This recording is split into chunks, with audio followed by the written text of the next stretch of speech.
Welcome, friends, to the How-To Heretic. I'm Uncle Mark. And I'm Uncle Dan. And I'm Uncle Doug. And this is your user's guide to life on the outside. That's right.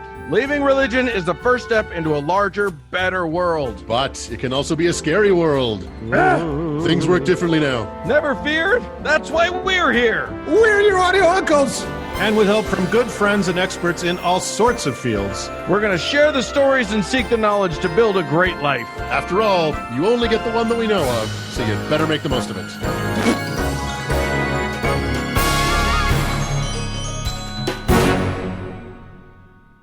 Guys. Hey. Yo. How's it going? It's oh going. my gosh. I am exhausted.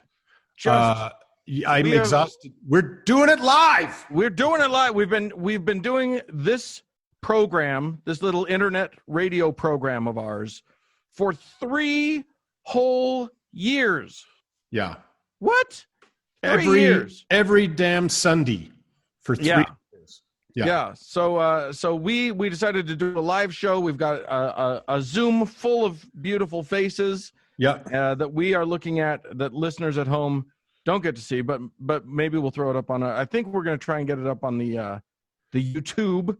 Yeah, the YouTube in a few days probably. But what a treat. What a treat. We have an international assemblage of heretics from all over the world. We're very excited by this. Yeah. And hopefully they are too. Well, by now, see, what they have learned is that we record backwards. We record all of our segments first, and then we talk about them literally backwards. We learn phonetically the language backwards, and then we play it backwards, and that's the show. It's backmasking. So we record all and then we play it forward, and it's great.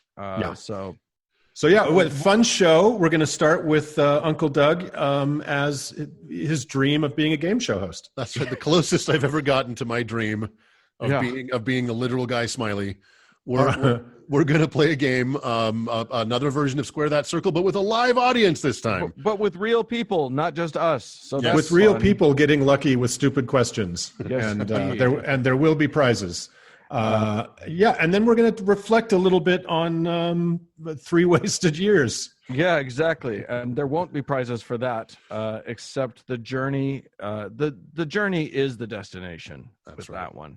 Wow, that's like Deepak wise, right? That was some deepities right there. What a full circle. And then we're gonna have a Q&A. We're gonna have actual people who listen to our podcast, ostensibly, chime in and ask us some questions, and we will struggle to answer them. And we'll do a terrible job answering them. It will just be a nightmare. So join us, won't you? Yes. On the other side of the veil, if you remember your handshake and your secret name. What is wanted? It is the patriarchal grip. Grab yourself with the patriarchal grip and let's move on. And by the way, I happen to know Dan's wife's Andrea's temple name.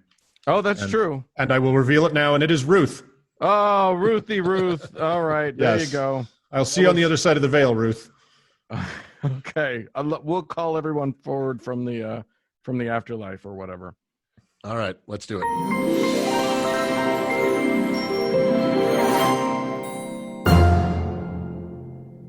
Well, Uncle Dan. Hey, what? Life isn't all fun and games. How dare you? But your life isn't. My life is a bed of roses. It is a bed of roses, which is a terribly painful thing. Yeah, there are lots of thorns. So when it's a stupid thing to make a bed out of. My fun and games in there, I get tore up pretty good. But sometimes it's fun and games. Oh, right? Yeah, and sometimes those games. Yeah, sometimes it's like fun games that are fun. And sometimes those games include prizes. Would you guys please stop raising the bar on this game? It is not going to be funny. Oh, Uncle Doug, come on, man. The pressure's on, baby. You're the one that signed up to do this game. We're doing the live show. We're going to use some listeners. Doing it live. Fuck it. We're doing it live. It's intimidating because normally I just talk to a blank screen. And I don't get to see all of the people not laugh at my jokes. So here they are. This is going to be a little tough. In front of you. All right, guys. Should I take it away? Yeah, go. Take it away. Back in episode 155, we discussed what is perhaps the most ridiculous element of the modern Mormon church, although the competition is fierce. The Book of Abraham is the equivalent of returning from summer break, bragging about your girlfriend in Canada, only to have your mother come on the PA to deny that you even went to Canada and that you actually spent your summer masturbating to old issues of National Geographic. Sorry for any young listeners out there. That's your parents will tell you what that is. Yes, earmuffs. And yet, because some of the only doctrines that differentiate the Mormon Church from every other run-in-the-mill Protestant sects are laid out there, including the pre-existence, the multiplicity of gods, the eternal progression of the Spirit, and of course, the maybe planet, maybe star kolob that most practicing Mormons would prefer that you did not know about, they are stuck with it. For a deeper dive into this sad and silly document, go back and listen to that episode. Very briefly, the Book of Abraham is a translation of some Egyptian papyruses that fell into the hands of Joseph Smith in the 1830s that he claimed told the story of the biblical Abraham in Egypt, written by the big man himself. All true. All true. Written by his stabbing hand, by the way. He kept his stab hand strong, but he also wrote his eponymous book with it. Mm-hmm.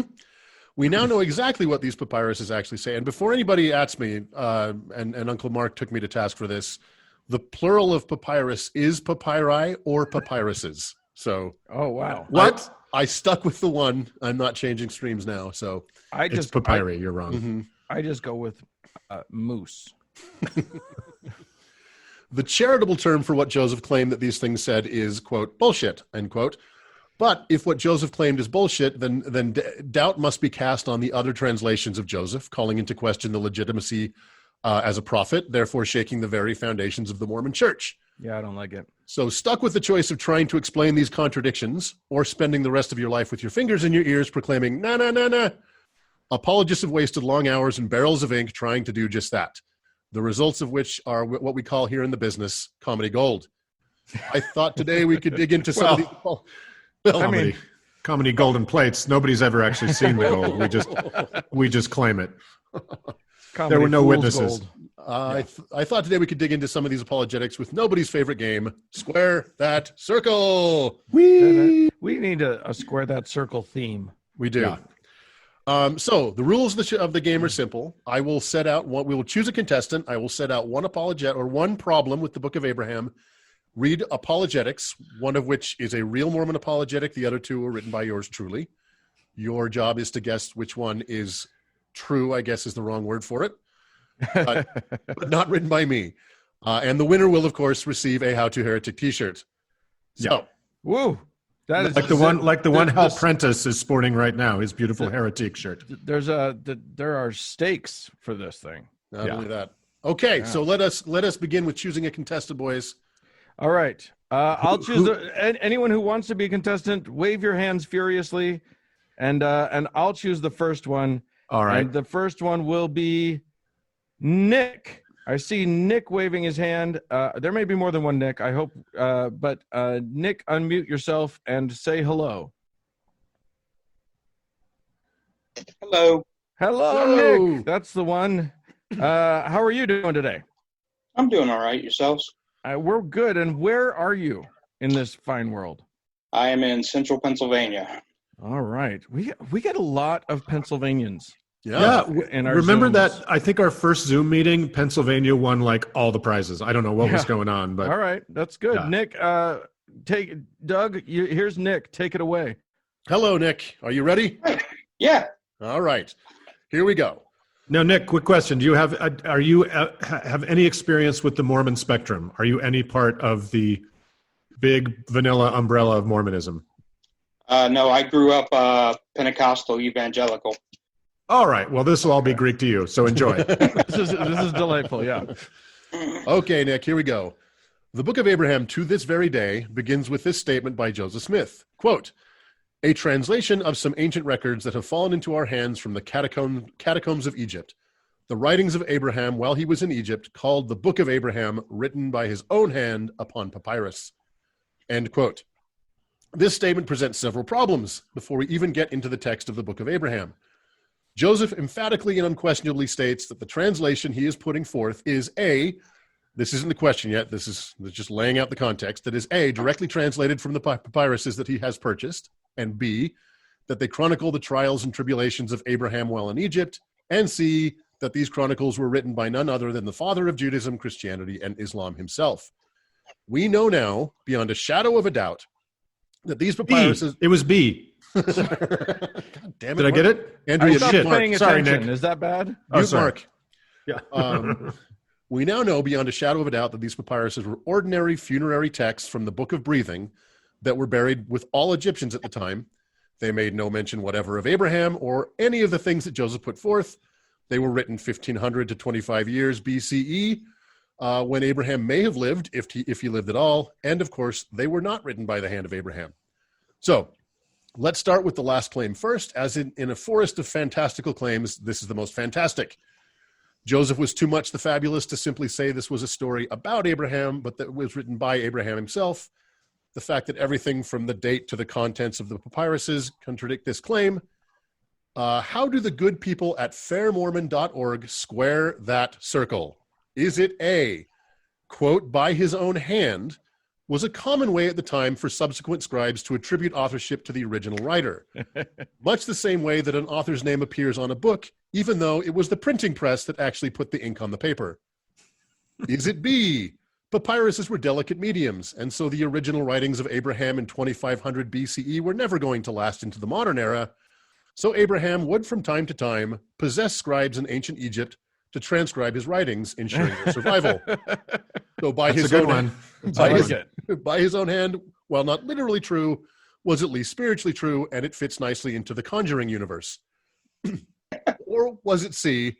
Look, he got that one wrong. So what? It's not important who wrote the book, but what's in it. Oh, it doesn't actually say what he says it was. Look over there.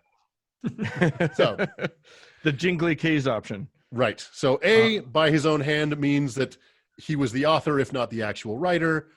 Papyruses are delicate, so he possessed scribes. Or C, what are you looking at over here? And when you say possessed, I just want to clarify. You mean he, as a spirit, like, jumped into their bodies and wrote it?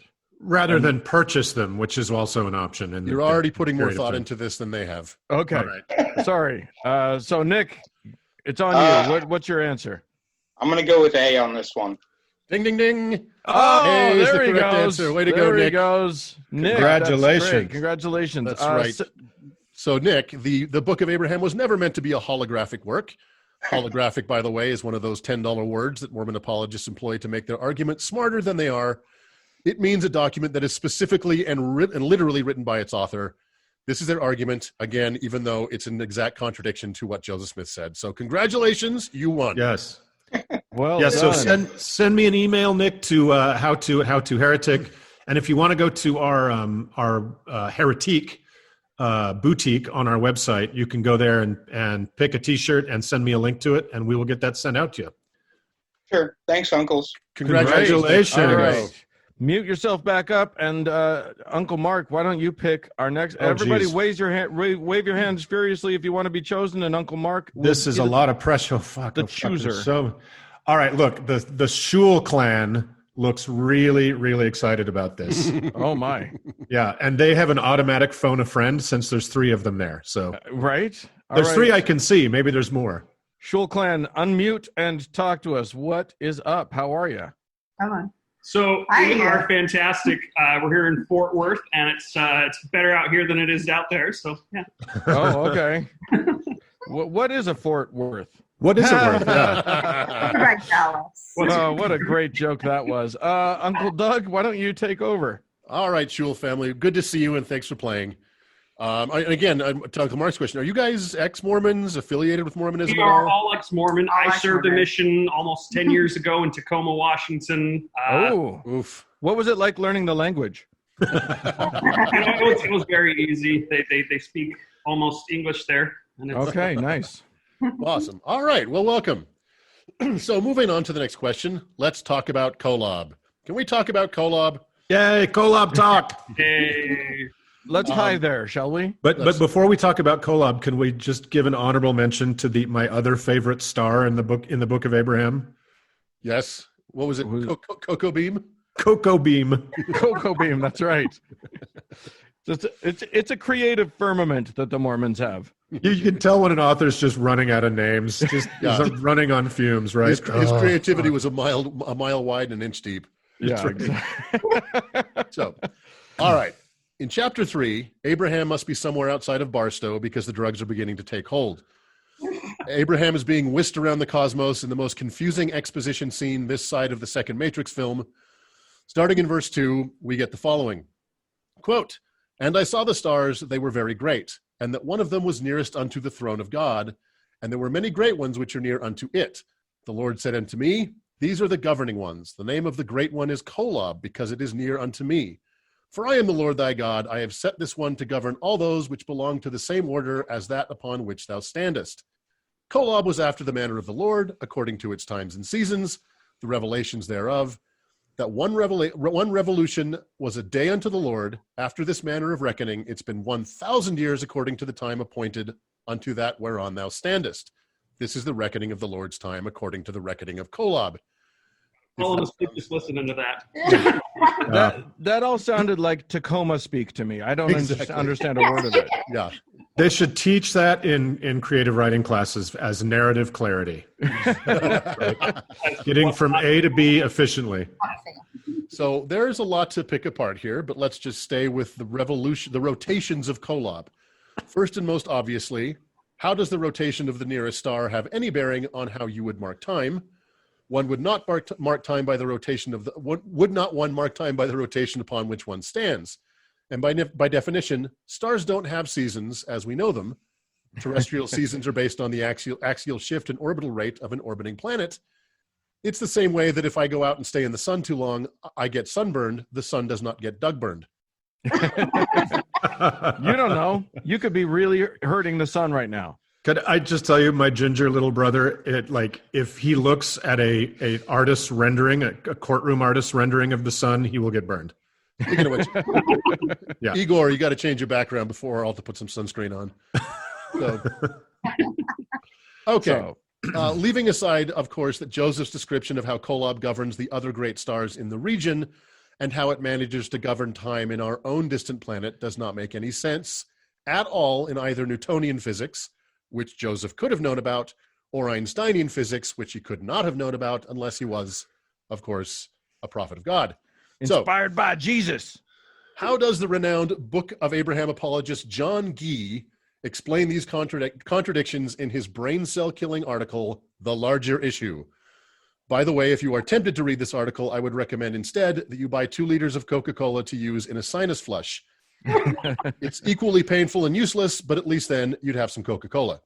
So, how does John Gee explain away the astrophysics of the Book of Abraham? Is it A, actually, the fact that God describes Kolob as the great one obviously means it was the most massive. As such, a planet orbiting close to such a massive star would experience time more slowly than we would orbiting our more modest star. We are experiencing time 1,000 times faster than God on his throne near Kolob. This description predates Einstein's theory of relativity by 75 years. Checkmate, atheists. Is it B? As everyone knows, the Kessel Run was a hyperspace route within the Acades maelstrom used by smugglers and unscrupulous freighter captains to move spice from the spice mines of Kessel at the behest of the Pike Syndicate, who relied upon the foolhardy Kessel Runs to deliver their illicit substance to their customers. Han Solo claimed to have made that run in a record-breaking 12 parsecs. A parsec, it turns out, is a measure of distance, not time, making Solo's claim nonsensical, but I don't hear any of you bitching about that. Look over there. Or is it C? Of course this doesn't make sense to us. It was not meant for us. Abraham was describing God's own cosmology in a way that those heathen Egyptians would understand. Unless you are an ancient Egyptian or a thoroughly disgraced Egyptologist, this explanation would not make sense to you. So, is it A, an early description of relativity? Is it B, the Kessel Run? Or is it C, we're not supposed to understand it anyway? Well, the spice must flow is an eternal doctrine laid down for the foundation of the world. But I don't know. I'm thinking A. What do you guys think? Don't look at me. I'm exempt from answering. It's my birthday. Oh, happy birthday! Oh, I see now behind you. Happy birthday! Thank you. It's like, all right. Is your guess A? Let's say A. Let's say it's A. I'll tell you what. For your birthday, I'm going to grant you another guess. All right. a 50-50 chance now. And we're going to give you a second hint, which is it's obviously not B. So, what one is it? It's definitely C. Oh, ding, ding, ding. All right. Mazel tov. Well done. You guys nailed that in just 2 tries. So that's pretty amazing. So congratulations. Guy goes to great length to explain how Joseph's description could have made sense to a 20th century BCE Egyptian by tossing out enough word salad to feed a vegan army. No explanation is given as to why this cosmology would appear in a 1st century funerary text or a 19th century translation, so shut up. So congratulations, guys. All right. Remember to tell them what they've won. You've won T-shirts. And since there was one guess each, why don't you each pick a link from our Heretic and send it to me with your home address so I can get it mailed to you in deep in the heart of Texas. We're getting generous up in here. Yeah. It's T-shirt-a-palooza. Well, we're all going to be dead in 6 months, so let's That's true. let's give away T-shirts. I don't. All right, Shul Clan. Thanks so much. Thanks, Mute Congratulations. and we will move along to our one more person. So let's see those hands if you want to participate. Get crazy and we'll. Who's we'll picking go this with, one? Or you're picking this one down? I'm going to pick Beth in NOLA. We got to get a New Orleanian in here. Hey, how you doing? Good. How are Beth. you doing? Doing good. Oh, it's good. How are things down there? Hot. It's always hot and humid. Is this big easy blasphemy? It is. Oh hell yeah! I love my Mardi Gras. It's a hell of a parade. Don't miss it. This year. All Yeah. right. Well, Okay. Thanks for coming on, and Uncle Doug. Let's stump her this time. Let's All make right. sure she's the one that doesn't get a T-shirt. I have no knowledge of Mormonism. I was raised as like a bland mainstream Protestant thing that I never really got into. Lucky you. I think you'll be able to figure this one out. It totally didn't stick at all. Mormonism is pretty bland, so who knows? I mean, it's got some weirdness to it, but the people are bland, so maybe you'll be able to intuit it. Yeah, we're a weird combination of the Osmonds and space travel. I still can't make sense of it. Well, I grew up in Indiana, so bland, white, Great. I'm no stranger to it. Perfect. All right. Well, Beth, call upon your ancestors and let's see if we can get this last one. So, lastly, and by no means leastly, is that a word? All right. Nope. Sure. There is the glaring issue of the actual symbols on the papyruses that Joseph Smith translated. We now have a perfect understanding of what those symbols actually mean, and spoiler alert, they have absolutely nothing to do with what Joseph claimed they meant. He got everything wrong, including an explanation of all the boners. So many boners. So, far from the fever dream of a probably mythical filicidal psychopath, these are instructions to a dude named Hor on how to take his first breaths in the next life. Whore? Hor, H-O-R. Easy there. Easy, Beth. It's a family show. Calm it down. Yeah, we're not shaming anybody. Yeah, but I imagine growing up with the first name of Hor was probably an issue in high school. That's what made him so tough. An obvious miss this large is the equivalent of claiming that the eye chart at your local ophthalmologist is actually the story of a man named Jed who barely kept his family fed. So how do Mormon apologists explain this chasm-wide discrepancy between what is actually written down and what Joseph claimed was written down? Is it A, nearly all symbols have more than one meaning? The symbol number 2 and facsimile number 3 can either mean King Pharaoh, as claimed by Joseph, Isis the Great, as claimed by all Egyptologists, or a style of pedestrian travel, as claimed by the Bengals in their 1986 global mega hit, Walk Like an Egyptian. Is it B, the papyruses that Joseph purchased were never meant to be the literal source of his translation, as he, his contemporaries, and countless subsequent Mormon leaders have claimed, but as more of an inspiration for the Book of Abraham? Trying to compare the two is a waste of time, you stupid scholars. Or is it C, Jesus Christ, this is embarrassing. I have ruined my career and reputation trying to explain away this garbage, and all I get is laughed at by real Egyptian scholars. Can we please just get rid of this stupid book once and for all, and let me focus on how a group of pre-Columbian Caucasian Jews hid all their evidence of their elephants? You know how mean Egyptologists can be. They are so, it's a cruel bunch. It is. It's very mean girl. So Beth, bunch of Heathers. Is it A, symbols can have more than one meaning, even meanings that no one else has ever seen?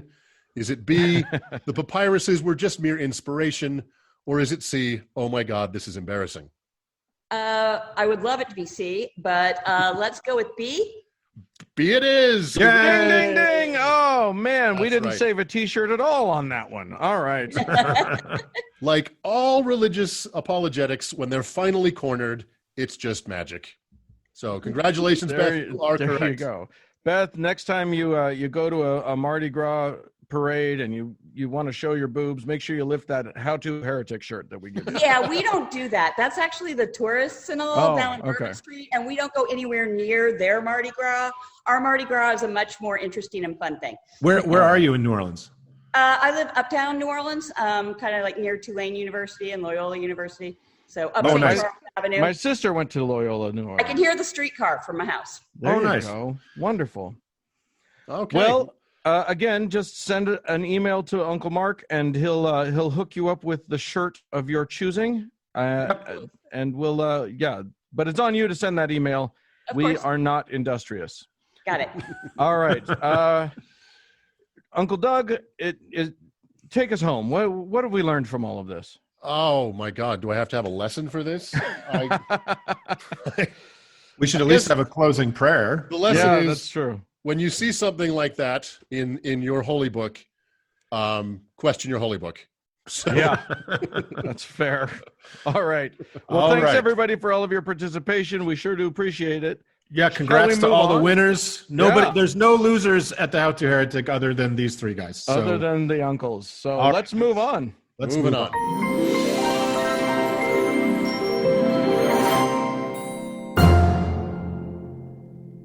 Well, uncles, Yeah. Hey, yeah, hi. it has been We're still doing this. still doing this, and People are as still watching. It's all very nerve-wracking. I feel like I'm being watched. This is You very- You are, and we can watch them back though. That's There's nice. a Rasputin looking character with fire behind him that making me very nervous. That's Uncle Doug.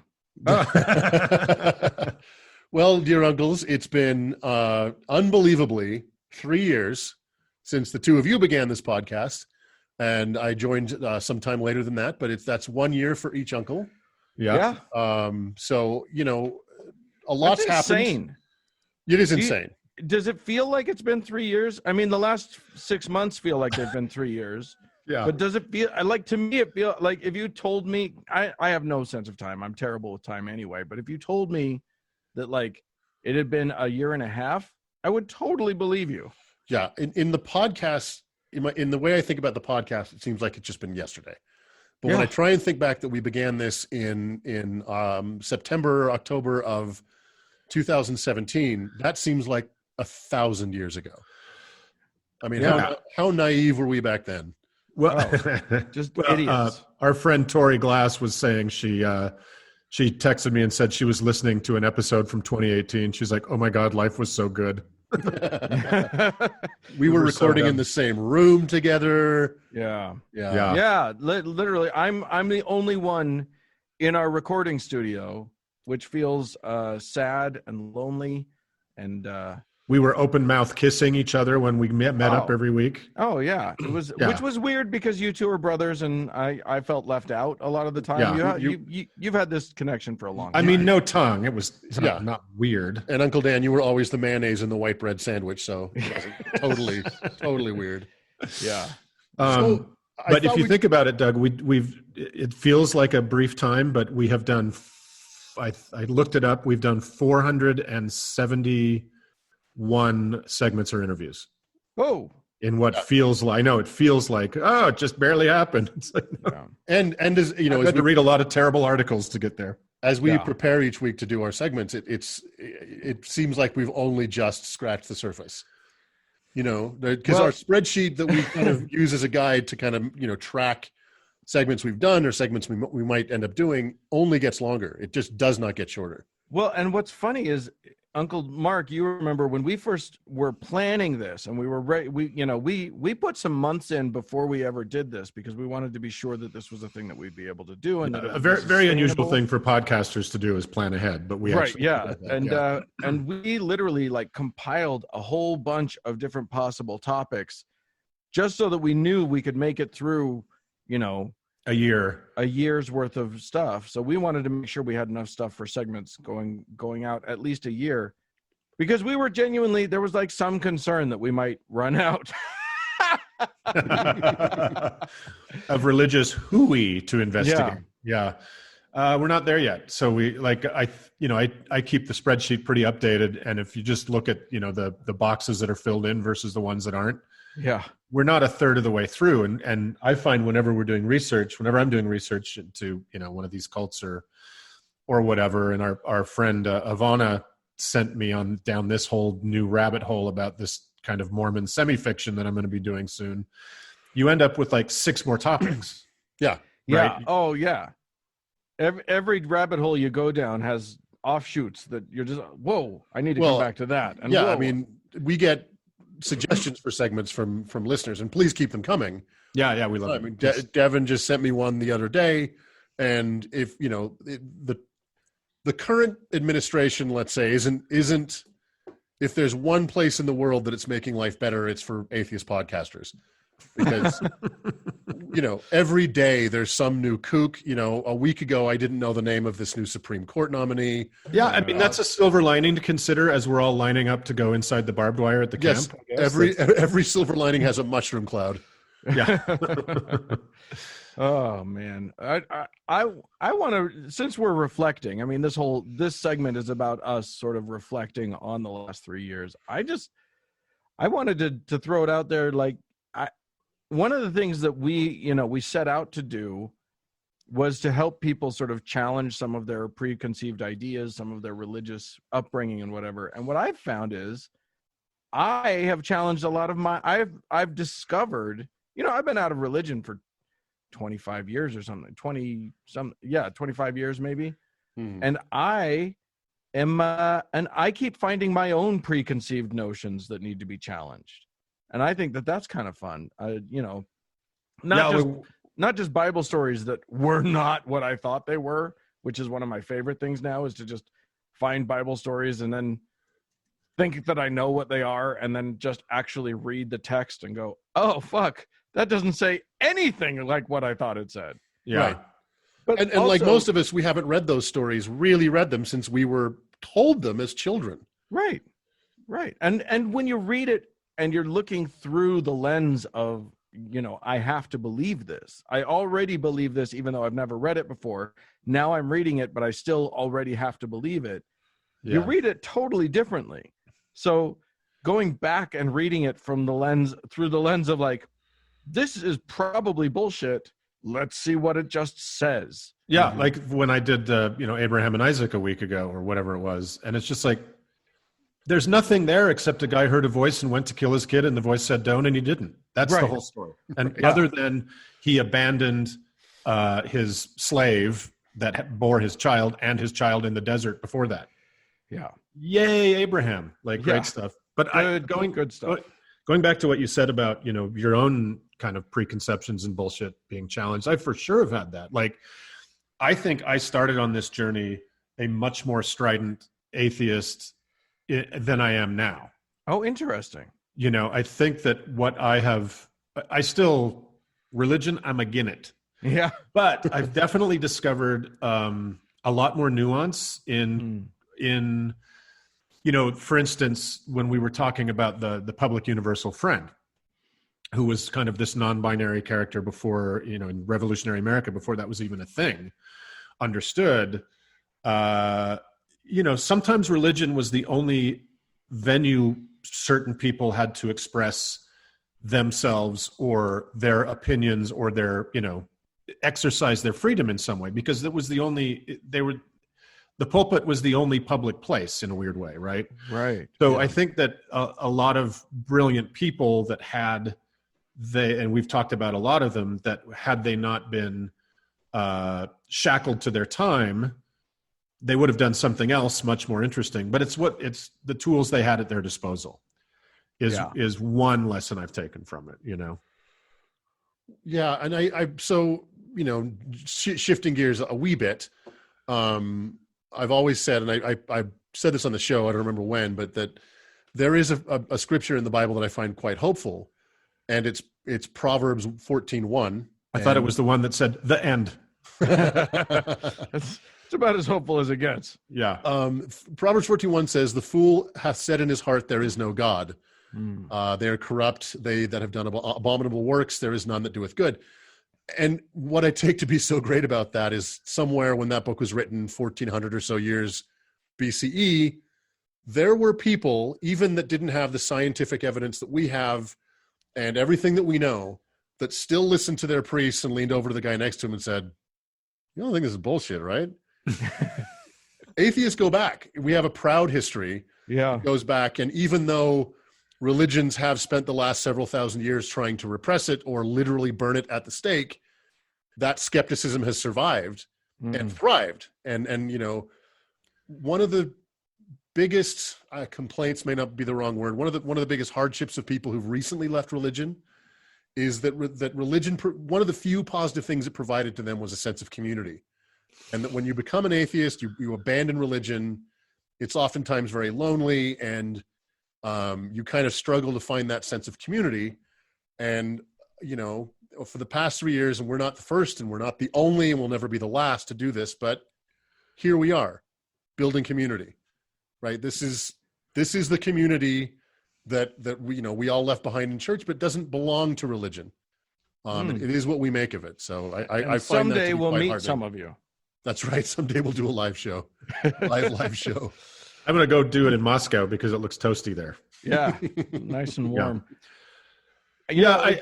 Go ahead. Well, I was going to say the community thing, you know, when we had Marlene Winnell on the show a while ago, and she made that really interesting observation about, you know, I read everybody's emails and honestly, part of what has been a huge part of that, I'm not going to say the word moderating, but kind of a deeper understanding of the journey for me has been reading people's emails and seeing where they are in their space and in their journey. And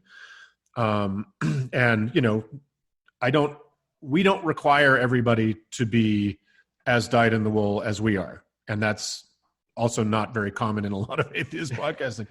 It's cool. Like, if we've said this before on the show, if you're leaving a really hateful space where, you know, Jesus was part of it to go to a less hateful space with Jesus as part of it, good for you. Yeah. Like so I think that's kind of the nuance I was talking about earlier. But, you know, also when Marlene Winnell was on the show and we talked about how there was a loss of community,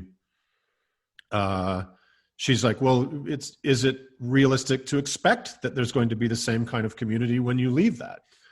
Right? Other parts of life aren't necessarily cult-like.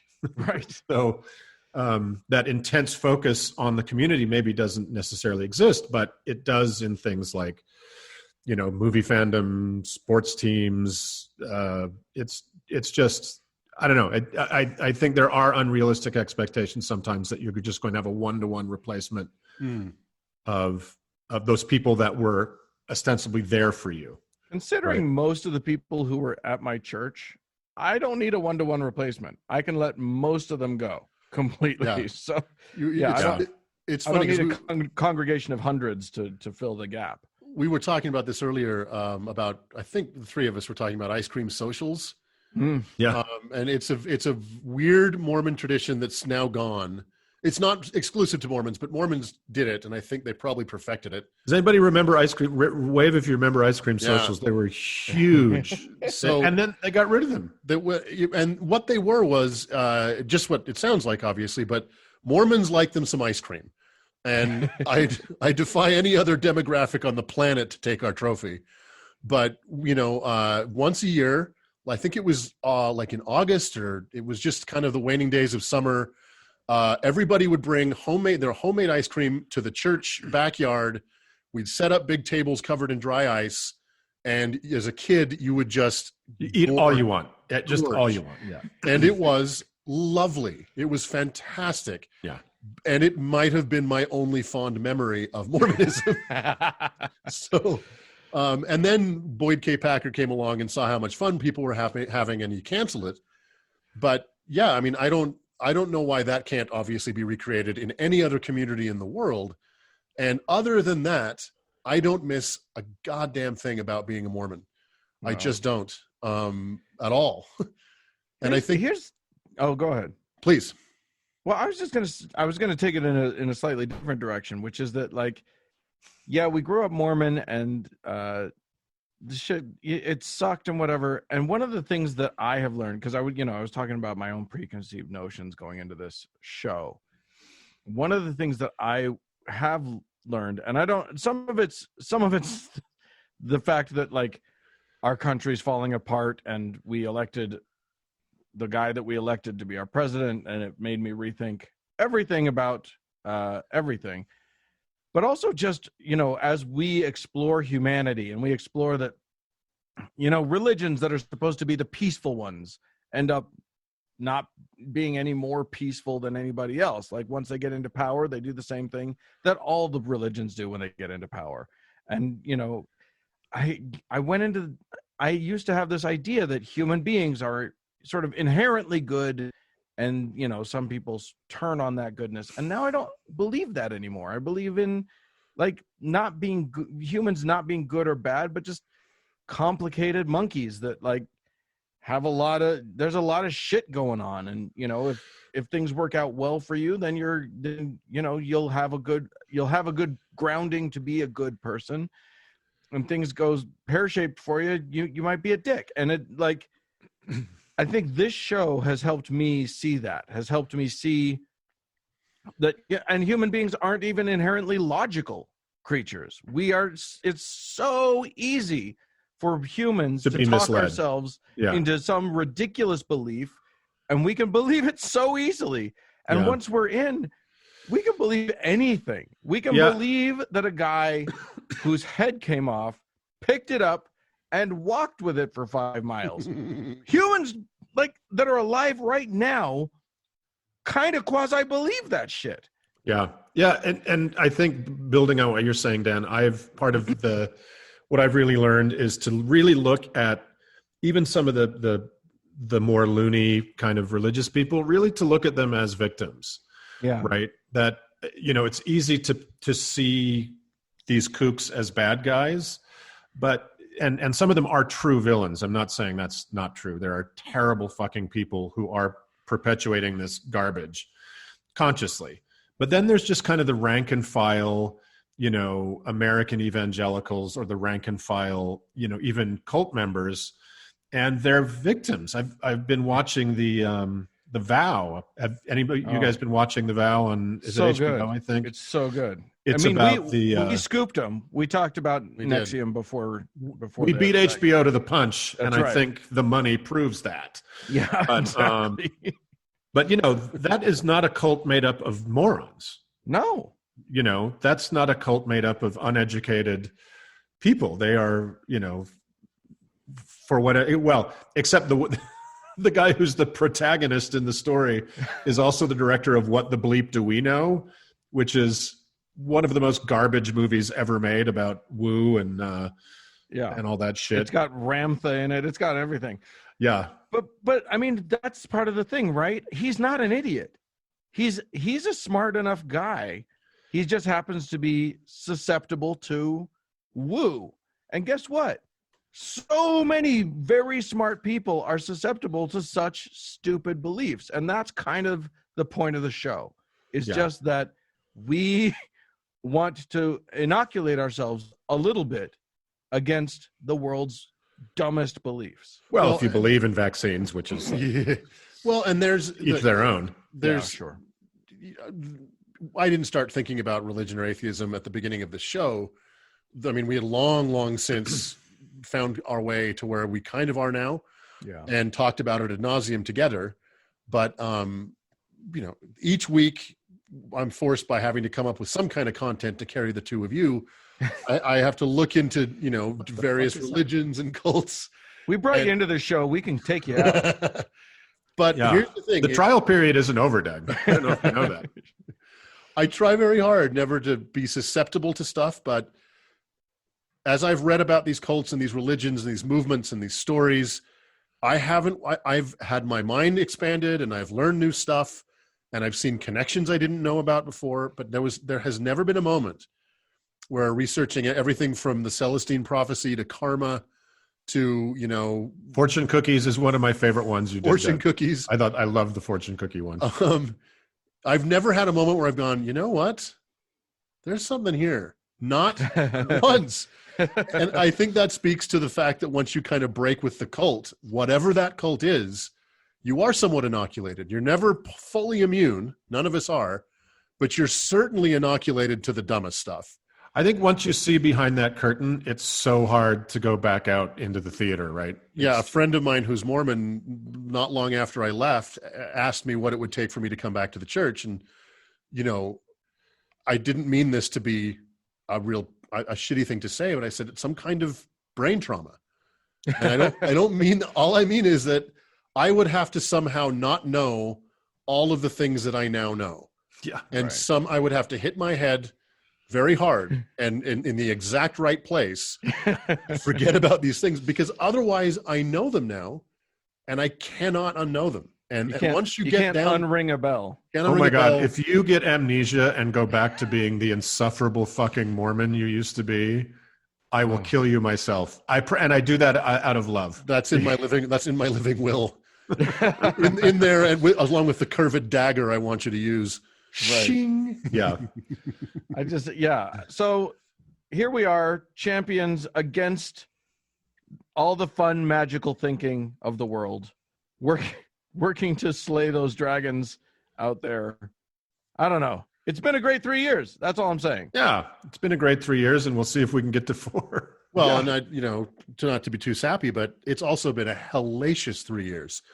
Well, you know what I mean? Like, just in our outward, the worlds of politics and public health and climate, human dignity, human dignity and international relations and world peace. And it's this, for me, I can only speak for myself, but this has been really something for me to cling to, as just, especially during quarantine. It's how I knew that the week had passed. It was time to do another podcast, and it made me very happy. Shit. Like I haven't worked in 7 months, and so to have, like, other than yelling at my husband at all night when I get my drink on, this has kind of been amazing. And it's also it's been so great to have correspondence. It's been so great to kind of again get your stories from all over the world and from so many different experiences, and all the crazy stuff I learn just from reading emails. Like,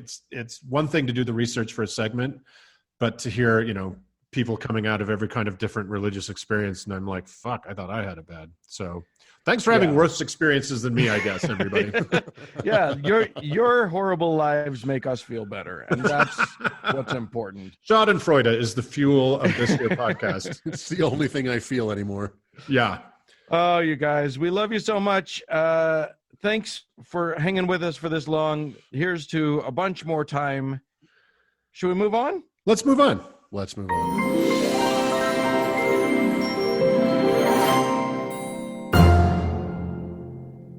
Well, fellas, hello. We even when we do a live show, we got to take care of some business. We got to talk to the people who are the best of our listeners. You guys watching from your own homes, you're the best also. But yes. What I'm talking about is the people who give us money. And Yay. We adore them. Oh, how wonderful they are. So we owe some thanks. Since it's a video, Doug, do you want to literally shake your moneymaker for people in this rather than just doing it audio-wise every week? Yes, please don't. I'm about to do this. Ready? Doug's, oh, yeah. Oh, censored. Doug's moneymaker has not made money for a very long time. How is that? Yeah. The motion picture ratings board cut that out for us. So. Yeah, exactly. The MPAA. Well, we have some people that we actually want to thank. So we owe some people some thanks, and so I will just dive in with that. Thanks to Joshua, to Erica, and then Uncle Doug. I'm going to start you off. We're going to launch with we need to give a saint to Supreme Hentai Sensei. Supreme Hentai Sensei? That's correct. Oh, right on. All right. Supreme Hentai Sensei, Your patron saint is Saint Melodius Bolonius of the Petty of Sudden Valley. For any Arrested Development. Thank you, Arrested Development fans out there. She's the patron saint of Zamboni drivers killed in the line of duty, disgruntled trapeze artists, and the first 600 decimal places of pi. Oh, wow. Okay. Yeah. You don't want to get after the first 600. It gets ugly. Nobody wants to be around for 601. Yeah. So that's a great saint there. And Uncle Mark, I think I need a saint from you too. Oh, wow. What's this for? For P Mike. P Mike? P Mike. P Mike. Yeah. P Mike? That's what I said. P Mike. Okay. Stop repeating the name and just give him a saint, will you? Jesus. Just get the fuck out of my flow here, all right, for a second. P money was taken. I think that P Mike's saint is probably Saint Malabulicious of Tahunga, which is a beautiful kind of North Hollywood adjacent area. Okay, great. They make a lot of porn there. I would say that person is the patron saint of any egg-based sauces that have a citrus component. Sure. Any and all figgy puddings, obviously, and spontaneous ejaculation. Okay, so culinary in all the ways. Then. Yeah. Okay, great. It's a creamy saint. Very family show. Creamy. Is it though? Is it though? That's a good point. I see a family right now, and I see the father desperately trying to mute it.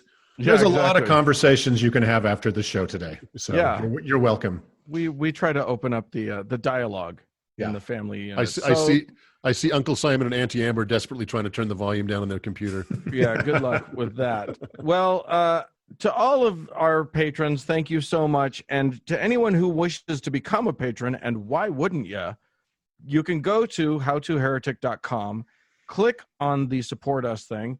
It gets you through. You decide how much you want to give us. As much as you can, obviously, is better. And then you get to be one of the stars in our constellation. We're in the afterscape. Money is meaningless. Just keep putting it in. See what happens. What good is it going to do you? It's going to be meaningless so soon. So give it to us. We'll make sure to be good stewards of it by doing whatever the fuck we want. And that's good. Otherwise, what else, Mark, could they do? You can paint the sky, the very sky, with stars. What? Yes. 5 at a time. 5 and like the money, only. you can just keep putting them in. So go anywhere you can give us 5 stars. Please do it. Apparently, there is a thing called an algorithm, and that helps. He helps. I think it's a guy. Al helps people find the show, and we can get more heretics and lead the revolution. So please do that.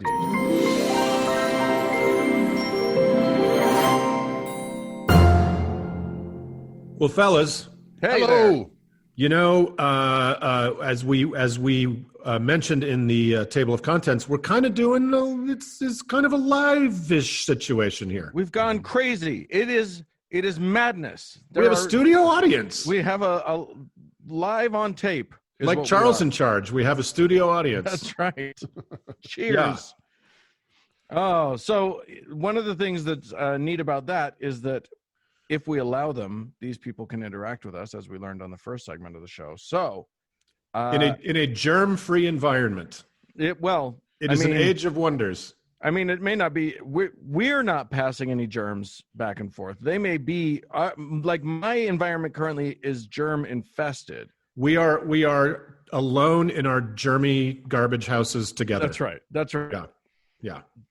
Everybody's keeping their germs to themselves, and that's a nice thing. I think Taru looks like she has a knitted germ. Okay, that's nice. So that Finnish science has said that is what COVID looks like. Yeah, very good. So one of the things that we wanted to do, because this is a very special episode of Blossom, is to let you guys ask us any questions you might have. I don't know if you have any questions. If you don't, this will be a very short segment indeed. But yeah, we could wave your hands if you've got something you want to ask us. And I'm going to start us off with Brian and Annette. Why don't you guys unmute and ask us what you want to ask us. Guys, I hope it's not marriage advice. Yeah, well, it can be.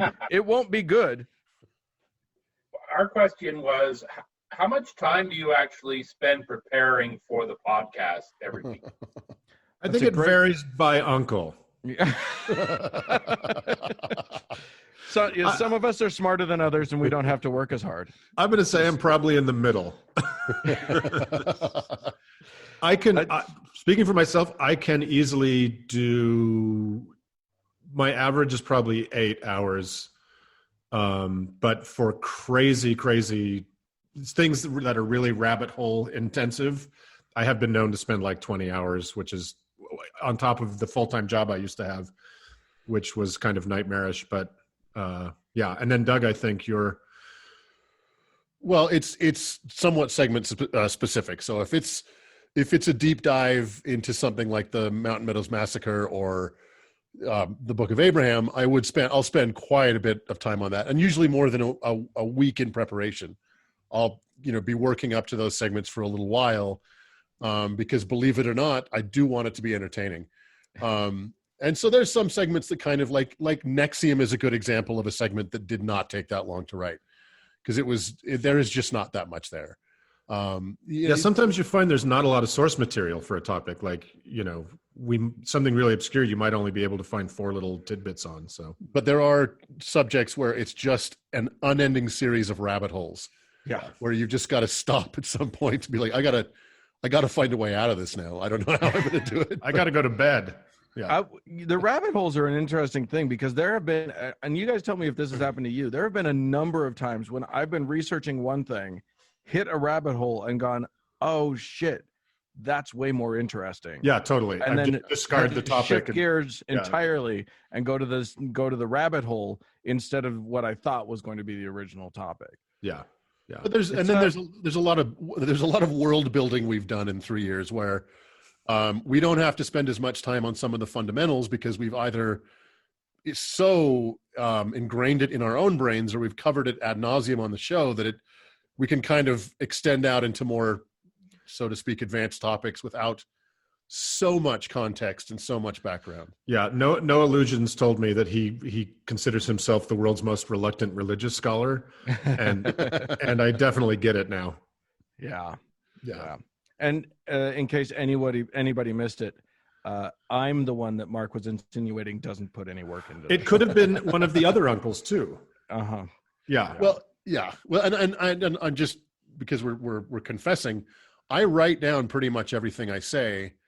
And I do that more for as a crutch, because I'm not as spontaneous or single-minded, interesting or funny as the other uncles. So I've got to have that crutch there, because if I get knocked off my game by the asinine comments of Mark or Dan, I've got to get things back on track. And I find if I don't have it written down, I'll never get there. Well, and if I have, are you saying that? You're answering this question in anticipation of our question? Exactly. It's all right here. I'll share my screen. I already knew what you're going to ask me. That's right. All right. Let's have somebody else. Thank you for that question. Uncle Mark, you want to choose our next person? Sure. Anybody have anything they want to say, or something, an insult for Doug? Robert Jean de Vries, which is solid Dutch name, I think. Robert Jan de Vries. Yeah, that would be what it would be. Yeah. How are you? Where are you? I'm in New York. Okay. I've heard of it. You probably remember that from a certain email. My question is actually, it's actually kind of a group question. I was born and raised atheist. Well, I wouldn't say atheist. It's like non-religious, right? We were all born atheist, but it's the raising that's the problem. Yeah. And so I'm finding myself, like, my wife is Indian, and therefore there's a lot of Hinduism there. But then she was also born and raised in the Philippines, so there's like hardcore Catholicism there. And as somebody that just grew up with none of that, I'm learning I'm learning everything from the Bible, from you guys. It's a dangerous game, my friend. But so my question is, like, how coming from the opposite side of things, how do you navigate that? Because it gets tricky, because I just kind of brush a lot of it off by default, which then gets me in trouble. Right. So is she a practicing Hindu or a Catholic? She's agnostic.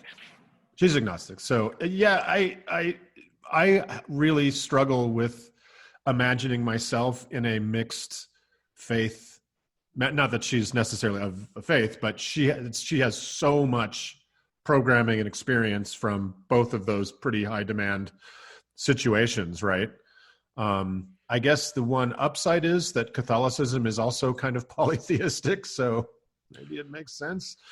Well, I don't know. I'd say this, and we joke about this all the time, is that nobody reads the Bible like atheists.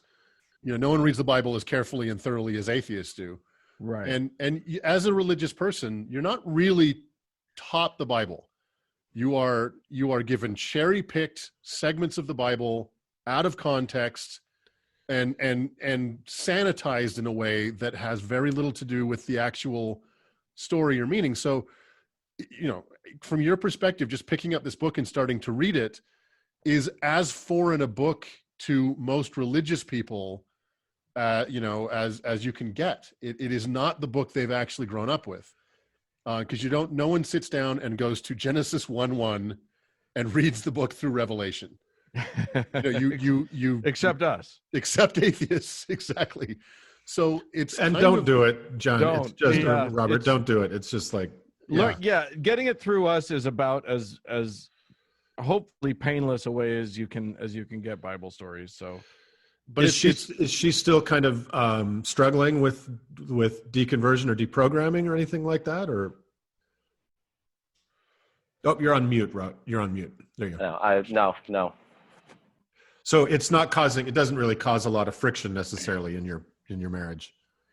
No, it's more the extension of that, how it relates to everyone else, One of the things that I would say is that the approach that I now take with believers, because look, I'm not a missionary. I leave that to other people. It's not my job to convert people to my way of thinking. It does seem to be their job to convert me to their way of thinking, but I like to just approach with questions. All I do is ask questions. From a place of genuine curiosity. When I talk to somebody, when they want to talk about their beliefs, I will either say, "Look, I'm not interested in that conversation. Let's talk about something else." Or if I am interested, I'll actually just because I've approached the Bible in this different way. I think I really enjoy saying, how do you help me understand this thing? How do you approach this? And if nothing else, getting other people to think about their own belief systems can have effects down the road. And so, something interesting, at least from my perspective, Robert, is that I was not the least bit interested in Mormonism or religion generally until I left it. Which is kind of a weird thing to say. But I became way more interested in it the more distance I had from it, because at least in my experience, it was less about the trauma at that point and more about wanting to understand what makes it tick. And so, then I end up with a podcast where I fucking bang my head against some weird book every week. So I don't know. It's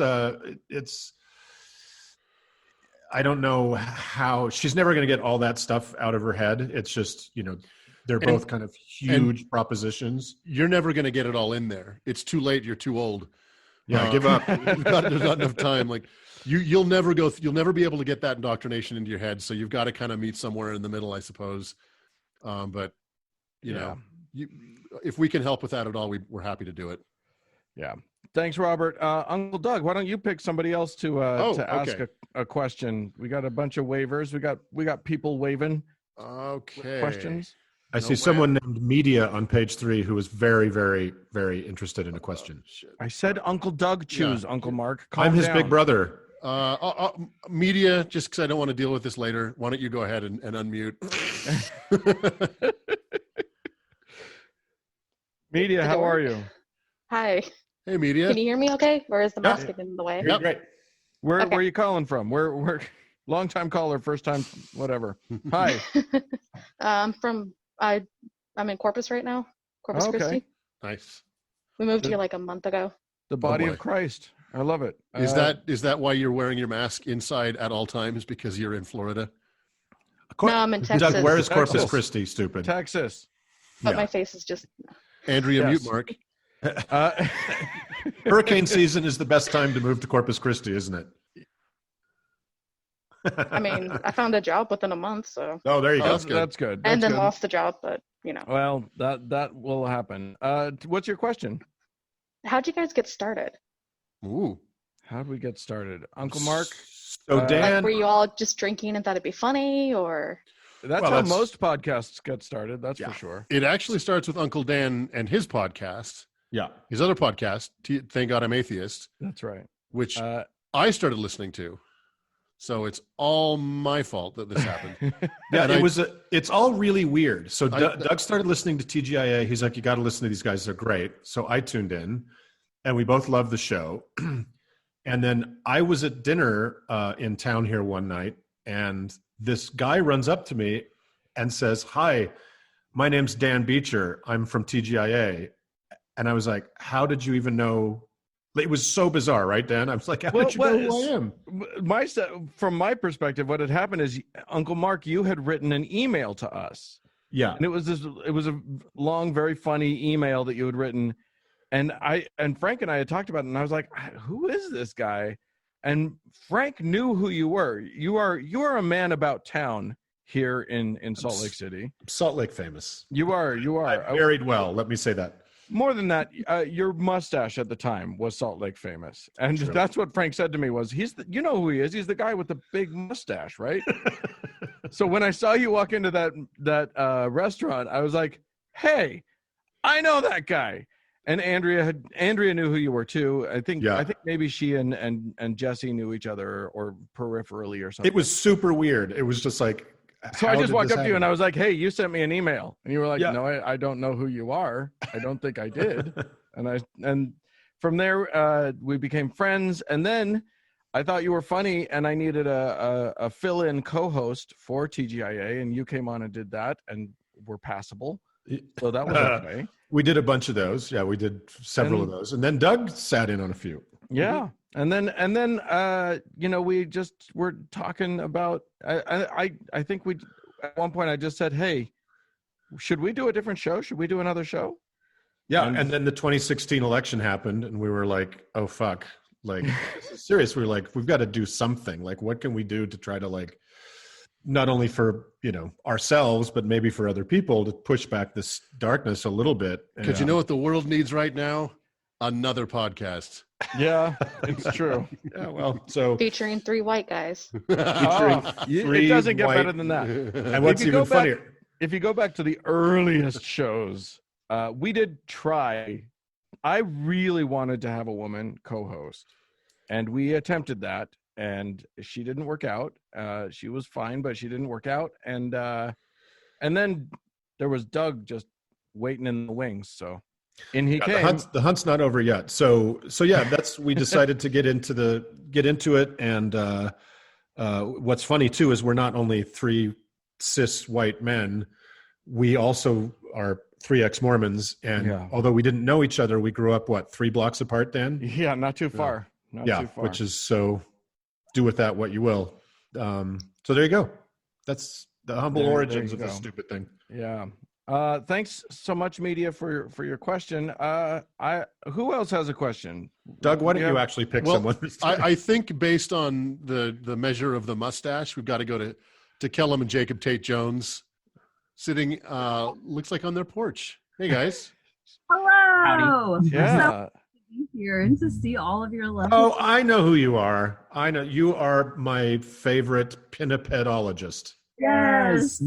What now? How dare you call them that? These are good people. Oh, look at that. What's seal? I'm a paleontologist and I study the evolution of seals, sea lions, and walruses. Oh, you don't believe in that evolution crap, do you? Oh man, it has been such a journey. Yeah, it's delightful to have super fundamentalist parents and then tell them that you're studying deep time. So nice. All right. Well, what's your question for us?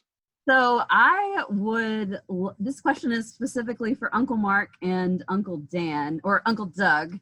I am just fascinated by y'all's backstory of like having this oh boy, really conflict around like Uncle Mark becoming an atheist before Uncle Doug. So I am curious as to how all of that worked out. Like, so originally, like Uncle Doug was like, "Oh, Uncle Mark, please become a Mormon again." And how did Uncle Doug go through the transition from, very evangelizing Mormon to back on the same side as Uncle Mark? Yeah, Uncle Mark, you won the battle. How'd that happen? So I think it was last week's episode where Doug talked about his shelf breaking, if you've heard that, which is a pretty good primer to that whole period. But just for me, growing up Mormon, pardon me, as a young kid in the 70s and 80s, when Mormonism was even public, far worse than it is now publicly. It was really cold and cruel. I mean, we did have the ice cream socials. That was and the road shows, which was like, we used to go put on plays, which they don't do anymore.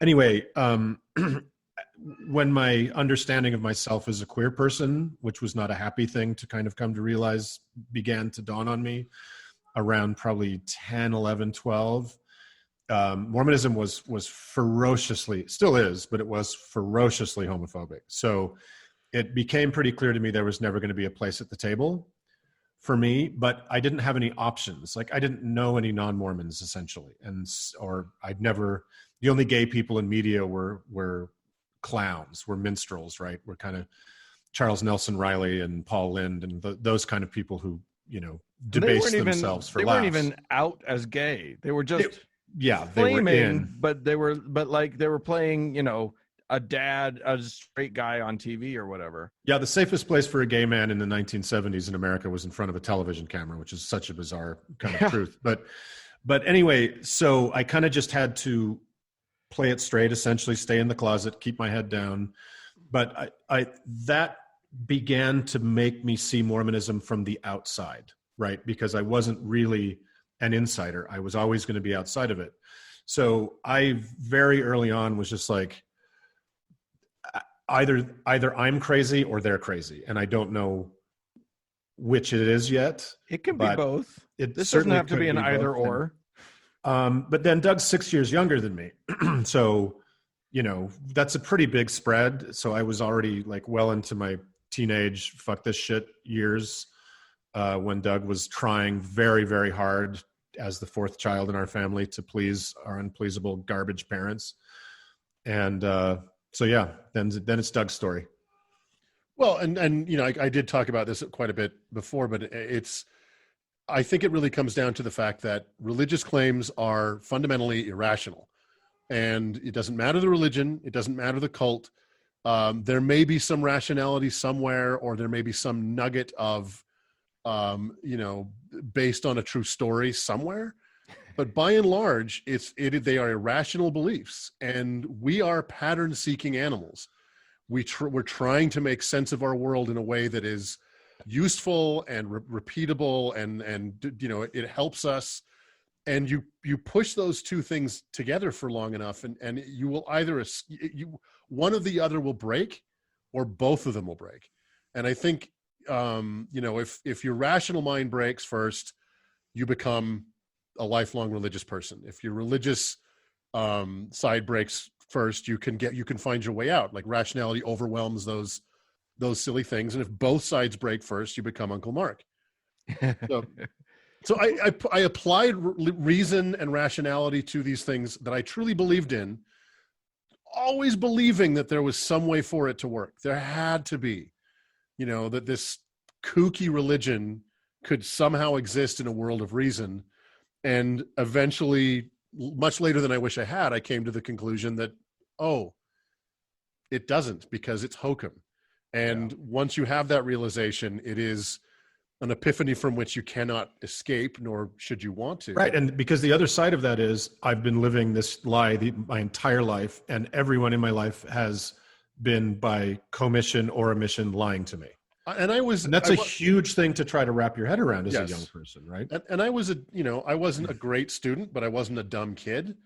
And I spent time, and this is so embarrassing to say out loud, 17, 18 years old, I spent time trying to figure out on which day God created the pinnipeds. Because it says on day 5, he created all fishes, but then on day, like, are you fucking crazy? So Kellum, what's the answer? What day did God? Yeah. Oh man, they're timeless. They were there. That was the we that God was talking about in the beginning. I think we're going to break news here. There was a pinniped Adam and Eve. God is a pinniped. Yeah. Why not? Why not? We've all read Lovecraft. It's Pinniped and Steve. Yeah. Should we take another? Yeah. All right. Thanks, Kellum. Thanks, Kellum and Jacob, for that. Well, we've gone well over whatever time we had allotted for this. Thank you all so much for your questions. But before we let everybody go, what? Shouldn't we send each other off? No.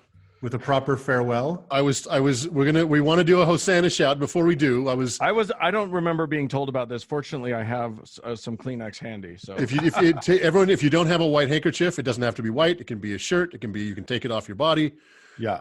I was watching that video again of Russell the Muscle Nelson leading the Hosanna shout with Dallin H. Oaks behind him, and Dallin Oaks was doing his own thing. And it made me think that in a world of Russell Nelsons, be a Dallin H. Oaks. So, all right. Well, if we're gonna do it, let's do it. Mark, who's leading us? I will lead. Okay. All right, are you ready? And if you don't know the words, that's good. Just try to follow along a half a second. See if you can detect afterwards. a pattern. Yeah. Okay, here we go. go. All right, ready? Hosanna, Hosanna, Hosanna, to God and the Lamb. Hosanna, Hosanna. Oh, we're gonna keep going. Do the whole thing? To God and the Lamb. Third verse, same as the first. Hosanna, Hosanna, Hosanna, to God and the Lamb. You guys, we just did that literally 4 times faster than the Mormons did it. So, and we amen, amen, and amen. Amen, amen, and amen. Oh yeah. Let's move on. Let's move on.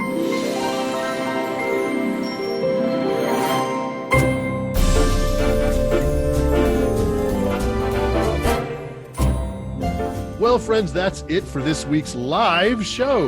Hey, we'd love to hear from you, just like we heard from all of these other fine people. Send us an email at howtoheretic.com. Or if you still own a telephone, and who does, you can leave us a voicemail at 903-88-HOW-TO, which is 903-884-6986. I am also in the afterscape of Twitter at HowToHeretic. We will learn how to do this one day. And thanks to our awesome patrons. And thank you to the long-suffering Cody Layton for editing our show. And thanks to all of you friends, both on our screens and off, for tuning in. Bye, friends. Bye.